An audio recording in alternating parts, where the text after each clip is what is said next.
오늘 보실 말씀은 구약성경 534면에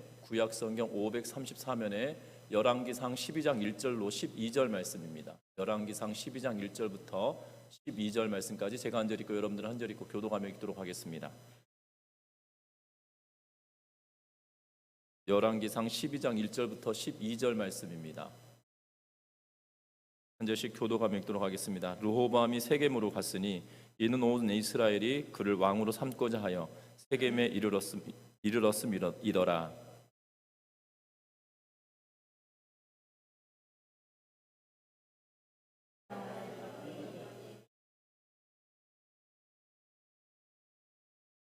우리가 사람을 보내 그를 불렀더라. 여로보암과 이스라엘의 온 회중이 와서 르호보암에게 말하여 이르되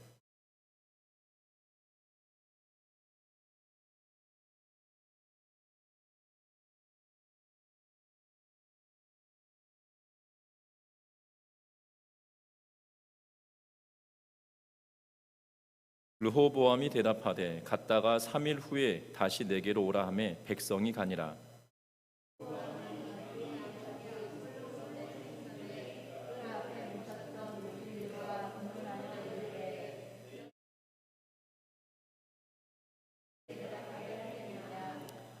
대답하여 이르되 왕이 만일 오늘 이 백성을 섬기는 자가 되어 그들을 섬기고 좋은 말로 대답하여 이르시면 그들이 영원히 왕의 종이 되리이다 하나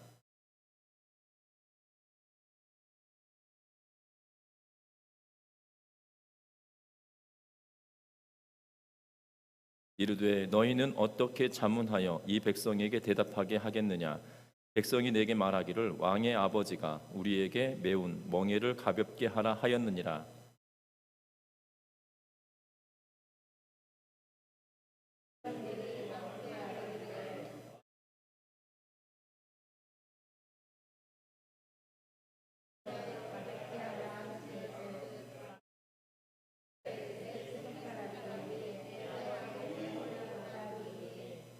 내 아버지께서 너희에게 무거운 멍에를 매게 하였으나 이제 나는 너희의 멍에를 더욱 무겁게 할지라. 내 아버지는 채찍으로 너희를 징계하였으나 나는 전갈 채찍으로 너희를 징계하리라 하소서.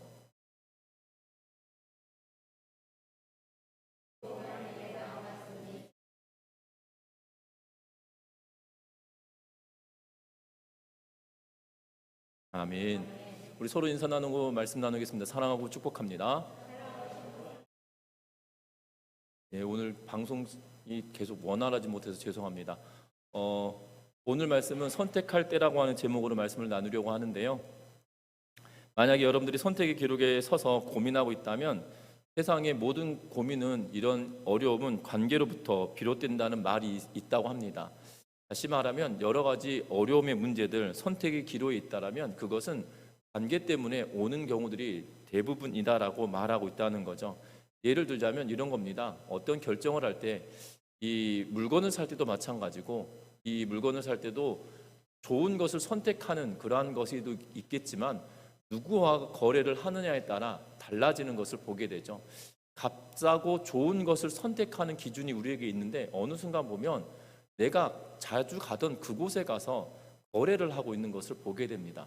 그런데 조금만 더 가면 더 물건이 싸면서도 좋은 집들도 있거든요. 그런데 희한하게도 가던 집만 우리가 자주 가게 되죠. 그것은 관계 때문에 오는 선택이 관계로부터 오는 것이다라고 이야기하고 있는 걸 보게 됩니다.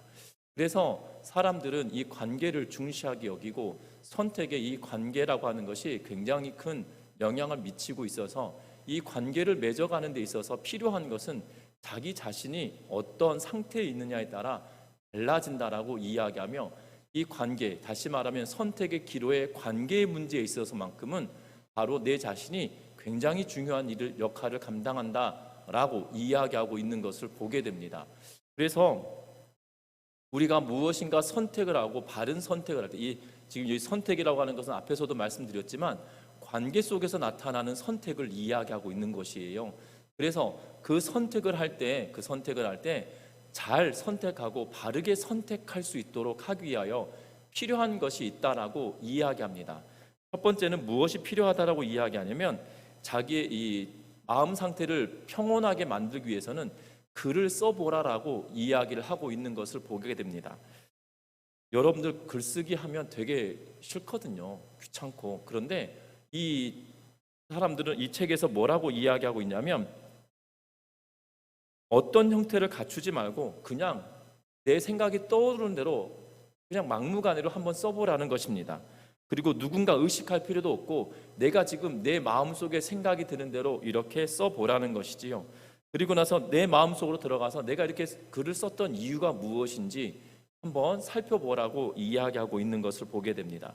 그러면서 이 글을 쓰다 보면 어느 순간 내 생각이 정리되어지고 내 마음이 정리되어지게 된다라고 이야기하면서, 그러면서 막 써놓았던 그 글을 하나둘씩 정리해가는 작업을 하면서 마인드맵, 다시 말하면 중심 주제를 두고 왜 내가 이걸 쓰게 됐는지 그 이야기를 살펴보고 가지치기 하듯이 그 글을 다시금 다듬어 보라라고 권면하고 있는 것을 보게 됩니다. 한 가지 주제에 어느 순간 한 가지 주제에 빠져서 내가 그것에 대한 여러 가지 고민과 생각을 하다 보면 이 우리의 마음이 평온하여져 간다라고 이야기하고 있는 것을 보게 됩니다. 또 하나는 우리 주변의 사물들을 다 정리를 해보라라고 이야기하고 있는 것을 보게 됩니다. 머물고 있는 공간을 산뜻하게 정리하면 우리의 생각도 정리될 뿐만 아니라 우리의 마음도 정리된다라고 합니다. 저는 이 전에 사역하던 교회에서 제 사무실 책상이 진짜 정신이 없었거든요. 그래서 같이 사역하던 목사님들이 제자리 딱 와서 보면서, 목사님 정신이 하나도 없네요. 그런데 정신이 없는 것이 아니에요. 다 원리와 원칙이 있어서 다 배치를 하고 있는 것이거든요. 뭘 찾아달라고 하면 어디 있는지 제가 다 알고 있으니까 머릿속에 이미 다 정리되어 있지만 보는 사람 입장에서 그게 정리가 되어져 있지 않은 상태일 수도 있다는 거죠. 그런데 중요한 것은 내가 정리를 해놓고 산뜻하게 하는 것이 때로는 우리의 마음에 평온함을 줄 수도 있다라고 권면하고 있는 것을 보게 됩니다. 때로는 아닐 수도 있다는 거죠. 저 같은 사람은 좀 어지럽혀져 있어야 생각이 정리가 되는 것 같아요. 그렇습니다. 그런데 제가 보았던 이 설교를 준비하면서 보았던 이 책에 보면 이렇게 말하고 있습니다. 또 하나는 좋아하는 취미 활동을 할 수 있도록 여유를 가져보라라고 이야기하고 있는 것을 보게 됩니다. 다시 말하면 내 마음의 평온한 상태가 될 수 있도록 취미를 가지고 내 취미 활동을 하면서 여유를 느껴보라라고 권면하고 있는 걸 보게 됩니다. 이 세 가지를 갖추게 되면 내 마음의 상태가 이 평상심을 잃지 않게 되어지고, 그리고 관계 속에서 뭔가 선택을 할 때는 더 나은 선택을 하게 되는 조건이 된다라고 말하고 있는 것을 보게 되는데요. 공감이 되는 부분들도 있고 공감이 되지 않은 그러한 부분들도 있습니다. 그런데 이 세 가지를 주장하였고 이 세 가지를 말하고 있는 사람의 이 전제를 보면 지극히 현대적인 생각을 가지고 있는, 굉장히 지극적인 인간적인 생각을 가지고 있는 현대 사상계를 전제로 하고 있는 그러한 마음처럼 보여집니다. 왜냐하면 내가 세상의 기준이 되고 내가 세상의 중심이 되어지기 때문에 그 세상의 중심이고 세상의 기준이 되어지는 내가 바른 생각 그리고 평정심을 가지고 있을 때 제대로 된 선택을 할 수 있다라는 그러한 생각에서부터 시작하기 때문이죠. 그런데 우리가 오늘 성경에서도 선택을 하고 있는 그러한 모습을 보게 되어집니다. 특별히 중요한 선택을 하게 됩니다. 르호보암이 지금 왕위에 오르는 그러한 상황인데요. 그 왕위에 오를 때에 그냥 있는 것이 아닙니다. 특별히 1절부터 3절 말씀까지 통하여서 보면 이전의 왕들과 다른 그러한 모습으로 왕위에 올라가고 있는 모습을 보게 되거든요. 우리 같이 한번 읽어보겠습니다. 12장 1절부터 3절 말씀입니다. 같이 읽습니다. 르호보암이 세겜으로 갔으니 이는 온 이스라엘이 그를 왕으로 삼고자 하여 세겜에 이르렀음이더라. 느밧의 아들 여로보암이 전에 솔로몬 왕의 얼굴을 피하여 애굽으로 도망하여 있었더니 이제 그 소문을 듣고 여전히 애굽에 있는 중에 무리가 사람을 보내 그를 불렀더라. 여로보암과 이스라엘의 온 회중이 와서 르호보암에게 말하여 이르되. 아멘. 오늘 말씀에 보면 르호보암은 온 이스라엘 백성들의 왕으로 세움을 받기 위하여 어디로 가고 있냐면 세겜으로 이르렀다라고 말하고 있는 것을 보게 됩니다.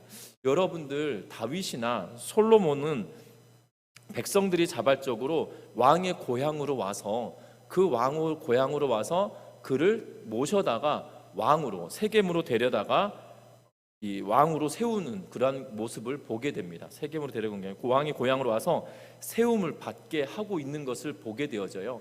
그래서 이 다윗도 그가 있었던 헤브론에 있을 때 그의 고향 지역이었던 유다 지파가 다스리고 있었던 지역인 헤브론에서 왕위에 올랐었습니다.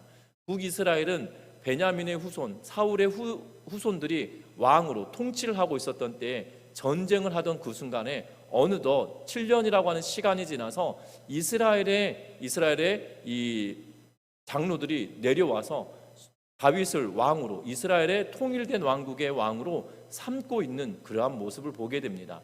뿐만 아닙니다. 다윗이 솔로몬에게 왕위를 옮길 때도 마찬가지죠. 선지자에 의해서 기름을 부음 받게 하고 그리고 공포가 되어지고 이렇게 왕위를 이어가는데 무난하게 옮겨져 가고 있는 것을 보게 됩니다. 비록 그 사건 안에는 반란이라고 하는 이 문제가 끼어 있긴 하나 그럼에도 불구하고 이 백성들이 무엇인가 이 백성들에게 이 뭐라고 그러죠? 인준을 받는 그러한 형식처럼 왕위에 오르고 있는 그러한 모양새는 아니라는 거예요. 그런데 오늘 르호보암은 뭐라고 이야기합니까? 르호보암이 세겜으로 갔다라고 시작을 하면서 이유를 설명하는 것이 1절이에요. 이는 온 이스라엘이 그를 왕으로 삼고자 하여 세겜에 이르렀습니다 라고 이야기합니다. 르호보암이 세겜으로 갔는데 그 이유는 온 이스라엘이 르호보암을 왕으로 삼으려고 하여서 세겜 땅에 다 지금 모여 있는 상황이어서 그가 올라갔다라고 말하고 있는 것을 보게 되어져요. 그런데 우리가 눈여겨보아야 할 것은 3절 말씀이죠. 무리가 사람을 보내 그를 불렀더라. 여로보암과 이스라엘의 온 회중이 와서 르호보암에게 말하여 이르되 라고 이야기하면서 지금 여로보암과 이스라엘 백성들 앞에서 르호보암이 이야기하고 있는 것을 보게 된다는 거죠. 르호보암이 마주대하고 있는 그런 모양새처럼 말하고 있다는 겁니다. 여러분, 여로보암은 누구입니까? 솔로몬 왕 때의 마지막에 솔로몬 왕 마지막 때에 이 반란을 일으켰던 인물이기도 하고 이 반란에서 이 성공하지 못하여서 애굽으로 정치적인 망명을 하였던 인물입니다.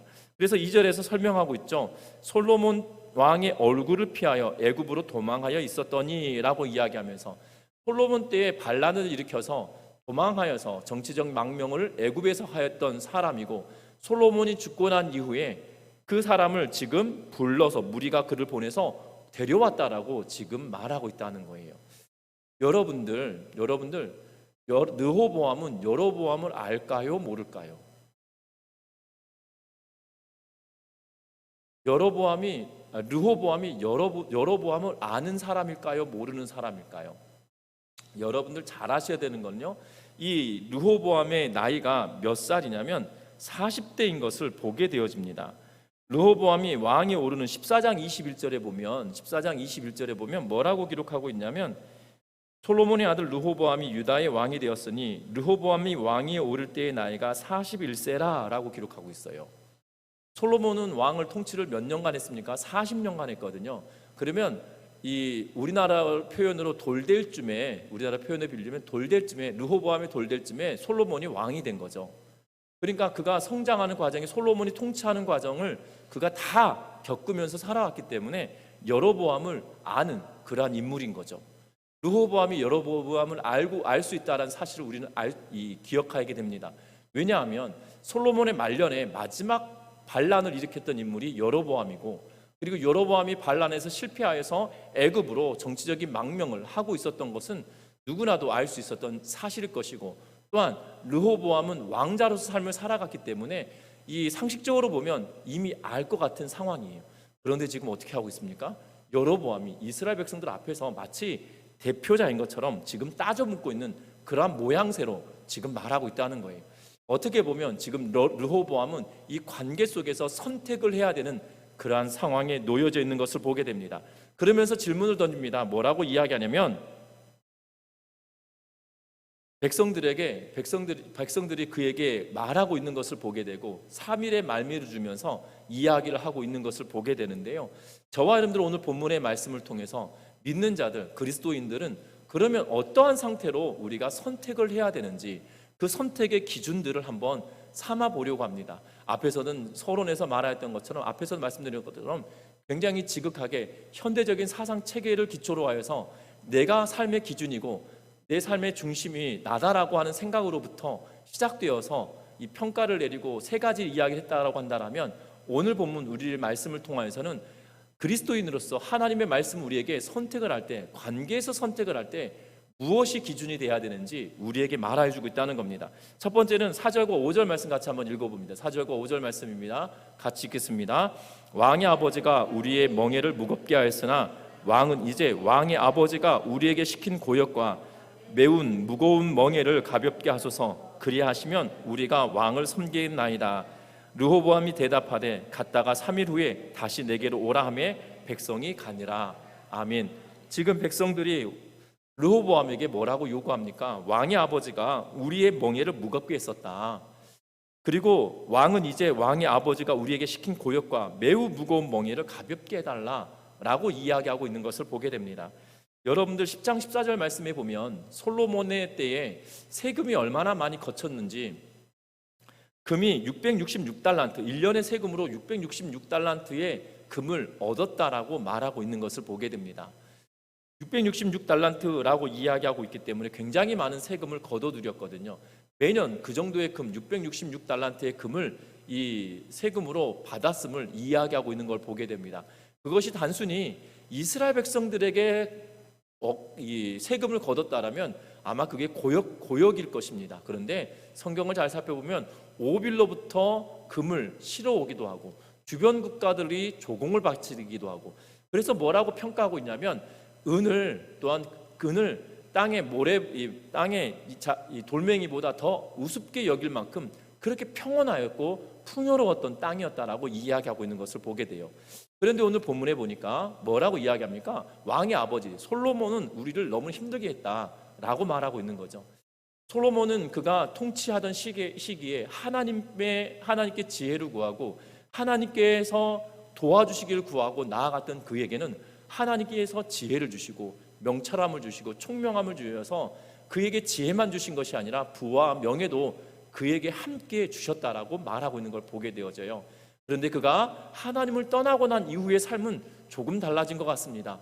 왜냐하면 그가 많은 세금을 거뒀지만 병거성과 국고성을 운영해야 하고, 또한 병거성을 운영해야 될 뿐만 아니라 수많은 부인들을 거느리고 또한 자녀들이 있었을 거고, 그 부인들이 지내야 될 거처와 처소들을 준비해야 했을 거고, 그곳에서 생활해야 되는 많은 비용들이 많이 들었을 것이란 사실이죠. 적어도 본인만 풍요롭게 살았던 것이 아니라 부인들과 또한 나라를 운영하는 데 필요한 그러한 비용들은 더 많은 것들이 필요로 했던 때였다는 것이죠. 그래서 후기로 가면 갈수록 여러분들 반란이 일어나고 어려움의 문제가 생기는 이유가 무엇입니까? 반란이 일어난 이유가 무엇일까요? 태평성대가 끝났음을 우리에게 보여주는 단적인 부분이죠. 백성들이 고되고 힘들지 않는다라면, 백성들에게 그 계속적인 풍요로움이 있다라면 솔로몬의 지지도는 엄청났기 때문에 반란은 있을 수가 없거든요. 그런데 반란이 후기에 적어도 3번에 걸쳐 있었다라고 성경은 우리에게 앞의 본문들을 통하여서 우리에게 말해주고 있다는 사실입니다. 그의 말년에는 반란이 일어날 만큼 좋은 시대가 아니었다는 거예요. 백성들은 고되었고요, 백성들이 힘든 그러한 시기를 살아갔다라고 그들은 이야기하고 있다는 사실입니다. 중요한 것은 우리가 보아야 될 초점이 여기에 있어요. 우리는 이 상황들이 우리 앞에 있을 때 현실을 정확하게 보는 눈이 우리에게 있어야 한다는 사실입니다. 지금 백성들의 고달픔이 지금 그것이 현실이고요, 백성들이 힘듦이 그것이 현실이었다라고 말하고 있는 걸 보게 됩니다. 그래서 요구하는 겁니다. 당신의 아버지, 왕의 아버지가 우리에게 시킨 고역과 매우 무거운 멍에를 가볍게 해달라고 지금 백성들이 요구하고 있는 그러한 모습을 보게 된다는 거예요. 솔로몬이 살아오는 그 후기의 통치는 그렇게 빛난 통치가 아니었다는 겁니다. 반란이 3번이나 일어날 만큼 고된 그러한 백성들의 고된 삶이 그들에게 있었기 때문에 반란도 일어나고 어려움도 일어났었다는 사실이에요. 그러면 반란이 일어나고 나라가 흉흉해지면 어떻게 되어집니까? 백성들의 삶은 고달파진 것은 당연하거든요. 그런데 르호보암은 그것에 대한 관심이 없는 것처럼 보여집니다. 이러한 질문을 이렇게 그들의 상황을 직접적으로 딱 이야기했더니 르호보암이 뭐라고 이야기합니까? 갔다가 3일 후에 와라 라고 말하고 있는 것이지요. 그 이유는 무엇일까요? 3일이라고 하는 시간을 그가 갖는 이유가 뭘까요? 인정하고 싶지 않은 거거든요. 인정하고 싶지 않기 때문이라는 사실입니다. 지금 이 상식적으로 생각해 보면 그가 상황들을 보았고 살폈다라면, 상황들을 보고 살폈다라면 막무가내가 아니었겠죠. 그리고 3일이라고 하는 시간이 그에게 필요치 않았을 겁니다. 이 3일이라고 하는 시간이 그에게 필요했던 것은 지금 그가 꿈꿨던 것과 너무 다른 현실의 모습이었기 때문이라는 거고, 이 다른 현실과 자기의 생각에 거리감이 있기 때문에 그 거리감으로부터 오는 분노가 그의 마음속에 있었기 때문이라는 사실이죠.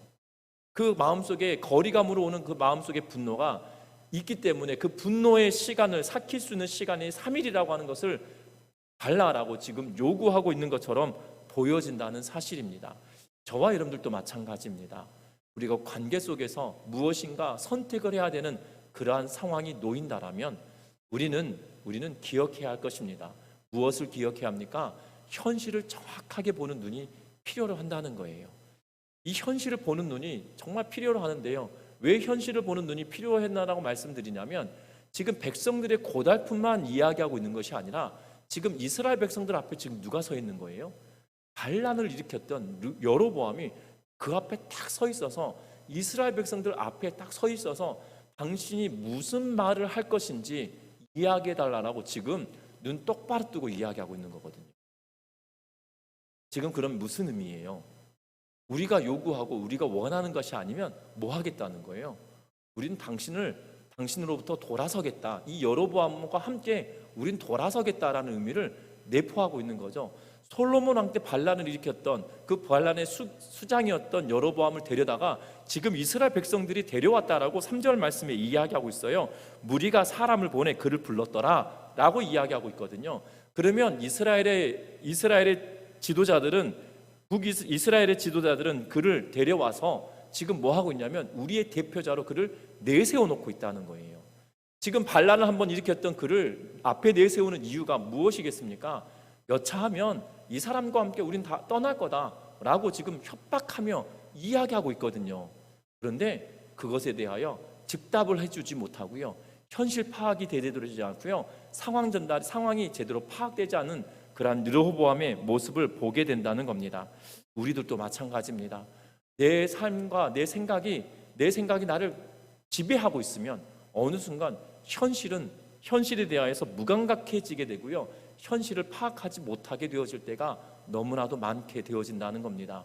저와 여러분들 상황과 현실을 정확하게 직시하고 그것으로부터 선택할 수 있는, 눈을 열 수 있는 그러한 지혜가 우리에게 있게 해달라고 하나님께 구하며 나아가는 은혜가 있기를 주의 이름으로 부탁드립니다. 더불어 우리가 보아야 될 것은 지혜의 소리에 우리는 귀를 기울여야 된다는 사실입니다. 오늘 말씀에 보면 6절과 7절 말씀을 한번 보겠습니다. 같이 읽습니다. 르호보암 왕이 그의 아버지 솔로몬의 생전에 그 앞에 모셨던 노인들과 의논하여 이르되 너희는 어떻게 충고하여 이 백성에게 대답하게 하겠느냐? 대답하여 이르되 만일 오늘 이 백성을 섬기는 자가 되어 그들을 섬기고 좋은 말로 대답하여 이르시면 그들이 영원히 왕의 종이 되리이다 하나. 아멘. 오늘 말씀은 솔로몬을 모셨던 나이 들었던 신하들에게 지금 자문을 구하거든요. 원로들은 백성을 섬기는 왕으로서 이 르호보암에게 간절하게 요청하고 있는 것을 보게 됩니다. 공동체의 미래를 위해서 이 원로들이 지금 뭐라고 이야기하고 있냐면 그들의 의견을 들어달라고 이야기하고 있는 것을 보게 되어져요. 그래서 7절에 뭐라고 이야기하냐면 왕이 오늘 이 백성을 섬기는 자가 되어준다라면, 백성들에게 당신이 한번 섬기는 자로 숙여준다라면 백성들은 당신에게 영원히 순종하고 복종할 겁니다. 당신을 섬길 겁니다.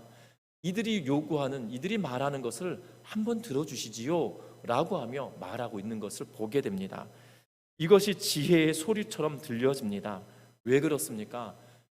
원로들이 지금 욜로들이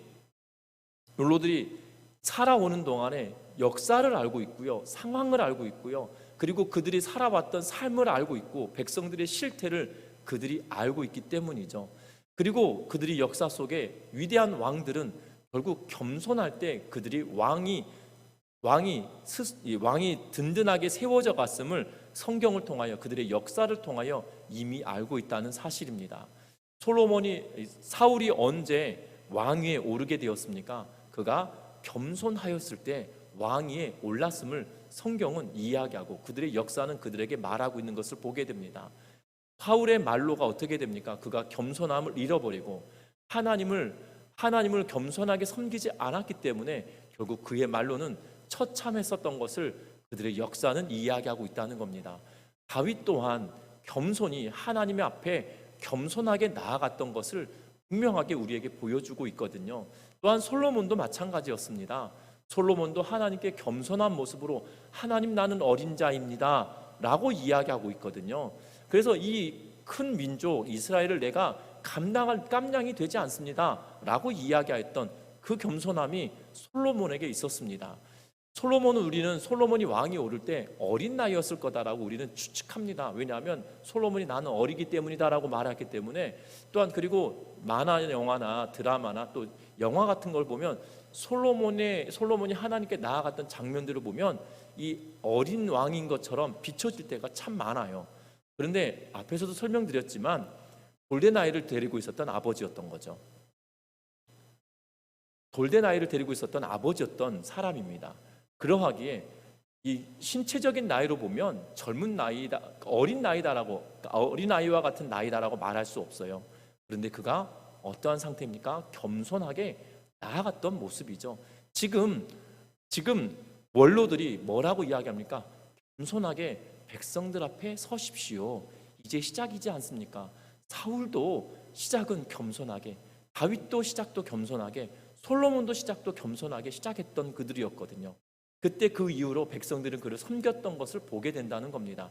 지금 역사적으로 보면 그래왔던 것들을 이야기하며 지금 함축적으로 말하고 있는 것이지요.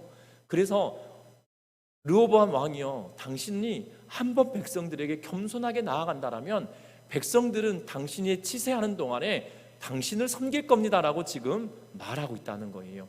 그런데 지혜의 소리에 귀를 기울이지 않고 있는 것을 보게 됩니다. 지금 그의 마음에 들지 않은 것처럼 보여집니다. 그러면서 뭐라고 이야기하고 있습니까? 8절 이후부터 보면 8절 말씀 봅니다. 8절 말씀 같이 한번 읽어보겠습니다. 8절의 말씀입니다. 왕이 노인들이 자문하는 것을 버리고 자기 앞에 모셔 있는 자기와 함께 자라난 어린 사람들과 의논하여. 아멘.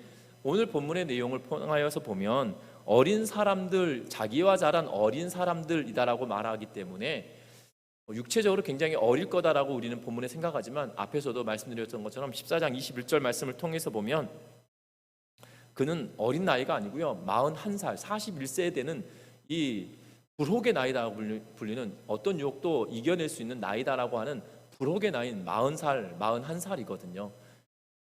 그랬던 그이기 때문에 지금 그와 성장했던 어린 자들이다라는 의미는 그냥 어리다라는 의미가 아니라 미숙한 자들, 정치적으로나 또한 이 살아왔던 삶의 모습을 통해서 보면 살아가는 삶을 통해서 체득되어지는 지혜를 갖지 못한 미숙한 존재들이라는 의미로 지금 이야기하고 있는 것처럼 보여집니다.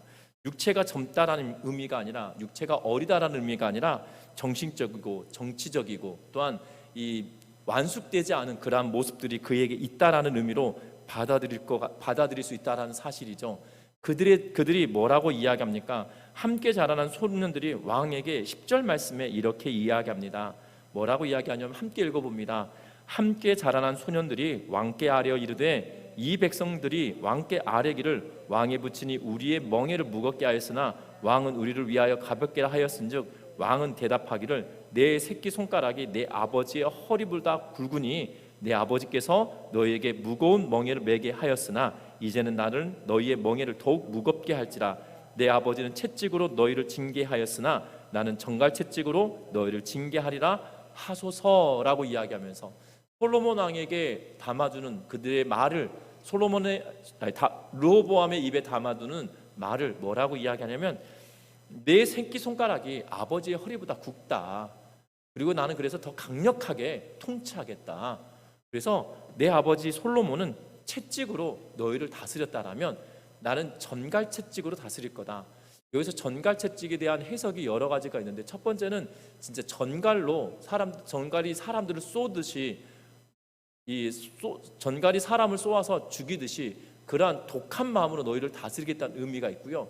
또 하나는 일반 채찍, 아버지는 일반 채찍을 했다라면 나는 채찍 끝에 전갈의 이 침과 같은 것을 매달아서 치는 전갈 채찍이라고 하는 그러한 것이 있다라고 합니다. 마치 로마 시대에 이 예수님을 이 채찍으로 때릴 때 그 채찍의 끝에 이 쇠갈고리 같은 것을 두어서 살을 파내고 하였던 그러한 무지막지한 그러한 채찍과 같은 것을 상징하는 거다라고 말하는데 어떤 해석이든지 간에 중요하지 않은 것 같아요.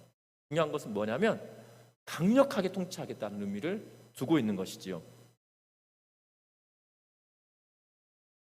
중요한 사실은 있습니다. 중요한 사실은 뭐냐면 우리가 기억할 것은 앞에서 말씀드렸던 것처럼 현실을 파악하고 지혜의 소리를 들으라라고 말씀드렸다면 하나님 나라의 원리를 생각해 봐야 된다는 거예요. 지금 젊은 사람들, 어린 사람들이 하였던 것은 전혀 하나님 나라의 원리와 전혀 다른 모습이죠. 하나님 나라의 원리는 뭐였습니까? 앞에서도 설명드렸던 것처럼 겸손함이었어요. 겸손함이었거든요. 그런데 지금 겸손함과 전혀 상관없는 강력하게 통치하라. 너가 너의 뜻을 그냥 그대로 드러내라. 너의 마음의 생각을 그대로 드러내라 라고 이야기하고 있는 것을 보게 됩니다. 그래서 3일 만에 백성들을 모아서 말하는 것은 결국 무엇을 말하게 됩니까? 젊은 사람들이 하였던 그 이야기대로 나는 너희들을 더욱더 강력하게 통치하겠다라는 이야기로 말하고 있는 것을 보게 된다는 거죠. 교율을 따지고 상황을 따지고 더 나은 것이 무엇인지 꼼꼼하게 생각해보고 이것이 중요할 수 있습니다. 그러나 더 중요한 것은 무엇이냐면 앞에서도 설명드렸던 것처럼 겸손함이 하나님 나라의 원리이기 때문에 그 겸손함으로 나아가라고 우리에게 말하여 주고 있는 것을 보게 된다는 것입니다. 이 겸손함은 우리에게 보여주는 것은 두 가지 의미가 있어요. 첫 번째는 하나님께서 당신을 왕으로 세웠다는 것을 보여주고 있는 거예요. 여러분들 잘 살펴보십시오. 앞에서도 설명을 드렸지만 사울이 겸손할 때 백성들 앞에 하나님께서 사울을 선택하셨다는 것을 보여주셨어요. 첫 번째는 뭘로 보여주셨냐면 제비뽑기를 통하여 그가 왕인 것을 보여주셨어요. 또 하나는 뭐였냐면 큰 대승을 하게 하나님의 영이 그와 함께함으로 말미암아 암몬과의 전투에서 대승을 거두게 하는 사건을 보게 되어져요. 하나님의 영이 겸손하게 있을 때 하나님이 그와 함께 하심으로 하나님이 그를 세우셨음을 명확하게 보여주고 있거든요. 다윗도 마찬가지였습니다. 다윗이 끊임없이 겸손하게 나아가요. 사울이 그를 죽이려고 쫓아왔을 때만 쫓아오고 두 번이나 그를 죽일 수 있는 기회가 있었지만 하나님께서 기름 부음 받은 자를 내가 해할 수 없다라는 그 겸손함으로 뭘 합니까? 그는 스스로가 죽일 수 있었던 상황에서 물병과 창을 가져오고 옷자락 하나를 잘라내는 그러한 일만 하고 있거든요.